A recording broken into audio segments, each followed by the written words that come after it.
Hey everybody, welcome back. We got a break in the rain and the wind today, so I took a little walk along the coast, and as I've said many times before, I love, love, love this view. I can't get enough of it. Um, if I had the money, I would probably buy a home right on the coast, so I could see that every single day. But I don't have that money, so I'm not going to. Anyway, so today I want to kind of chat with you a little bit about 6 must-haves for van life. And this is definitely things that, in my opinion, obviously, this is my opinion, I think what you need to have a nice, comfortable, safe, secure van life. Again, they may seem like they're obvious, but to me, a lot of things weren't immediately obvious at first until I started doing it and researching it and that kind of thing.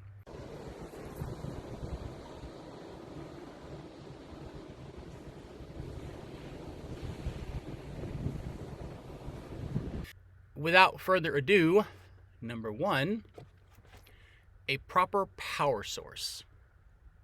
So I honestly did not think about this when I first started looking into van life. I thought, oh, phone, my watch, my laptop. I guess I could go to Starbucks or other cafes or whatever and charge up. Not a big deal. And then I realized, oh, there are more things that I'm going to need, so I will need a dedicated power source, which I have my Jackery for. And my Jackery powers everything. Powers my refrigerator. I recharge all my devices in my computer. In the summertime, I have a fan I plug in. I recharge my string lights. I've got the orange lights I bought at Halloween. I plug those in sometimes for mood lighting if I've got enough, power to work with it. So bear in mind, you're going to need power, depending on what you've got. If you don't have a refrigerator, if you don't have a fan, if you don't have lights you want to plug in at night, then I guess you don't. And if all you need to do is charge up your phone or whatever, or your laptop occasionally, you can go to cafes, do that, go for it. But honestly, if you're going to the backcountry a lot or you're traveling a lot and you're not sure where you're going to be, get that power source, invest the money. And my Jackery wasn't very much. The smallest they make, it was like $240, and it works really well. I definitely do want to upgrade very soon to a larger one that has more power, so I can do things like get a blender or maybe get an air fryer.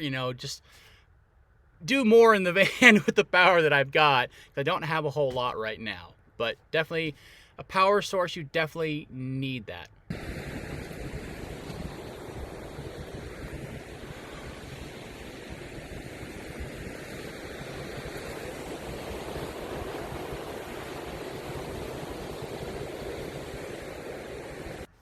Two, a toilet. And yes, I have talked about this many times, but what I use for a toilet, I even have an entire video on my toilet and how I do it, how I do my business, and what I do with everything else. But there are a lot of different options. You can look into your options, but you definitely want some way of going to the bathroom, because you're not always going to be near a public bathroom. You're not always going to be at a truck stop or in a campground or at a grocery store. You might be in the back country, or even if you're in the back country, you're at a campsite that may not have bathrooms, and you don't want to go outside because there's other camp spots there. You don't do that. So you need something to go to the bathroom with. I went to Schoolypalooza a couple years ago, and it was awesome, but if I didn't have my own bathroom, I would have been, well, creek. They had some porta potties there, but not very convenient, and honestly, it was just way better for me just to have my toilet here. I have a privacy tent. I just set that up, put the toilet inside there. No problem. It wasn't inside my van. Definitely look into what kind of toilet works for you, but you definitely want to have something that you can use when you're not near one. I've seen people who travel, they don't have one. I don't know how they do it, but they do. They manage to travel without a toilet. More power to them. But my recommendation to you is get a toilet.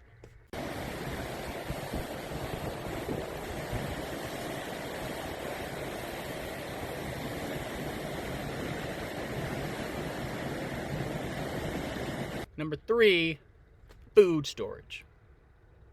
Yeah, food storage. You're gonna need food. You can't eat out all the time. You're gonna need food, and even if you don't need a refrigerator, or if you don't buy a lot of perishables, gotta have it put somewhere. So I've got my refrigerator that holds all my cold food.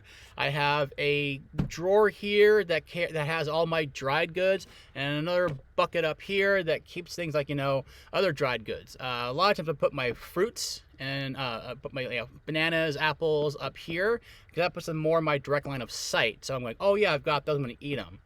So I put them somewhere and they're not in my direct line of sight. I'm going to forget I have them, and then next thing you know, I've got a whole bunch of rotten bananas in my van, and I don't like that. So definitely set aside spaces for storage. Ideally, if you want to eat healthy, have it things where it's easy to reach, easy to see, so they're always in your eyesight. That way you're like, oh, I don't have any food. Oh, wait, I do. It's right there, So definitely have a spot for your food that's easy to get to. It's easy to see what's in there and grab stuff. That way you're not forgetting you've got anything and then it goes bad.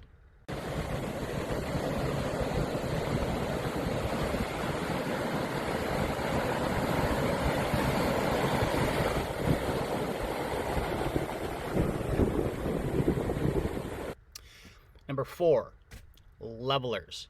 I love my levelers. Got those when I first started doing van life, and they have come in handy so many times, especially with urban camping. So many streets, the sides they go downwards, they angle down for rain, to accommodate for rainwater. And I'm losing my words right now. They allow water to basically run off the street, so they're tilted downward. You park on that side, you're sideways. So get some levelers, level yourself out. It's so much more comfortable. And obviously, if you're going to a campground or in the backcountry, it's almost impossible to find a very level spot. So they come in handy too. Get you more level out. So much more comfortable. I have slept on the street when I'm tilting over, and it's so uncomfortable. It's even for me uncomfortable just to hang out in my van, sitting in my chair if I'm tilted off to the side. I just don't like the feeling of it. And maybe you can handle it. Maybe it doesn't bother you. If so, awesome. But me, I need it. Trust me, it's a lot better. And they're not that expensive. I think I got my set for $60, and they work great. They are tore up from the ground up, but they still work. I've used them a lot, and they're just like, they've been beaten up, but they're great. I love them.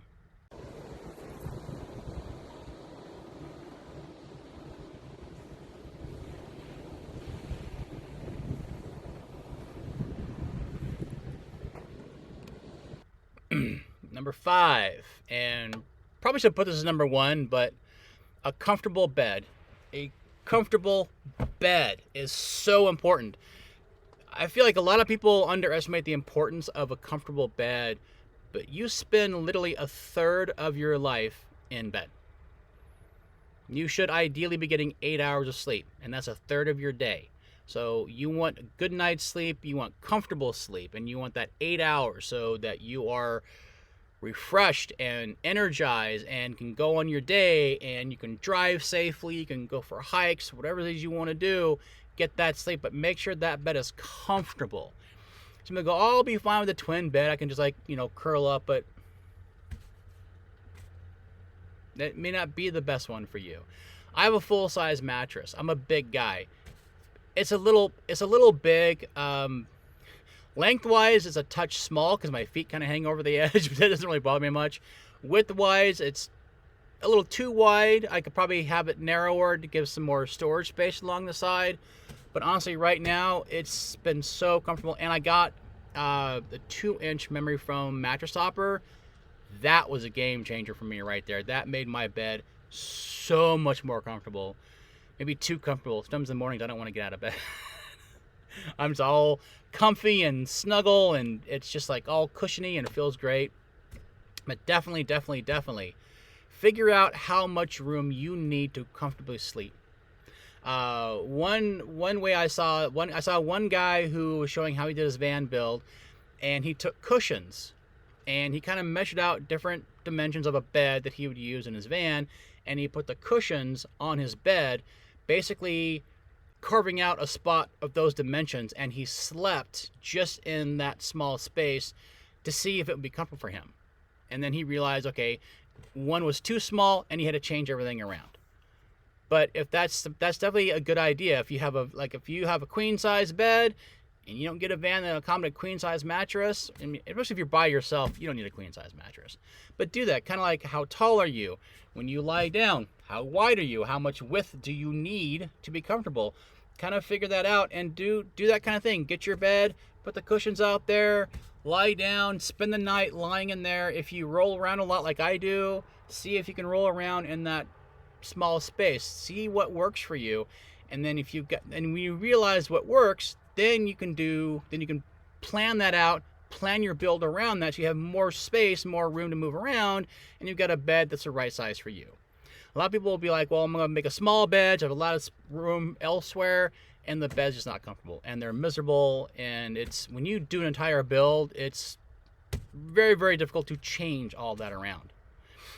So definitely figure out what size you need and make sure it's comfortable for you. Focus on that. You'll thank me later.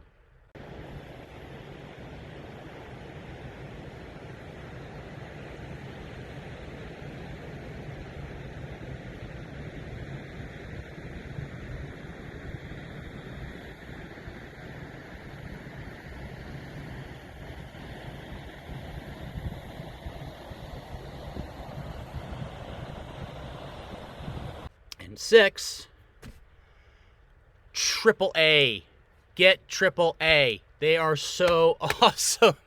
I have the mid-level membership that gives me 4 roadside assistance every year, and I can get a tow of $100. They're the smallest one is 4 roadside assistance a year, and I think it's like a towing of like 11 miles. I got the 100-mile towing one because I go camping a lot, I go out in the backcountry a lot, I drive around a lot, and if I break down somewhere where I'm like 80 miles from a gas station or mechanic, I want to get the tow. And another time I had AAA years ago, and my car broke down, I called for a tow. The tow back to where my house was 13 miles. I only had 11 miles tow. I had to pay an extra $70 for that extra 2 miles to get the car back to my house, and that's more than the year membership was for AAA. So, but definitely get AAA. I recommend the mid one that gives you 100 miles. There's the top tier one. I'm not clear on everything that's involved in that. That's expensive. I think it's like 150 or more per year.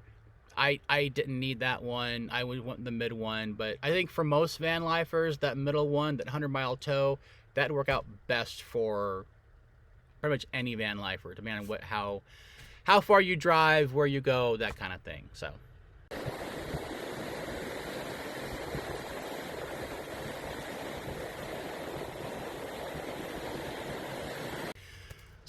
those are my personal 6 must-haves for van life. So if you're working on your van, if you're planning a van build, thinking about it, these are things you definitely want to take into account and put into your budget. When you put your budget together and you're like, okay, I can buy this and this and this, I definitely recommend those things be in your budget. So set that aside, get those things. You will definitely want to have all of these things for you when you start your van life. I think my bed when I first started was not that comfortable. I had like an A crate on top and it was not comfortable at all.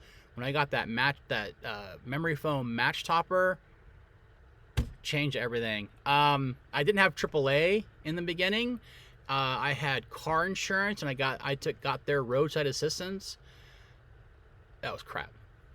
That was absolute crap. My battery died on me when I was in Joshua Tree, and I called for help. And I said I need someone to come out and give me a jump.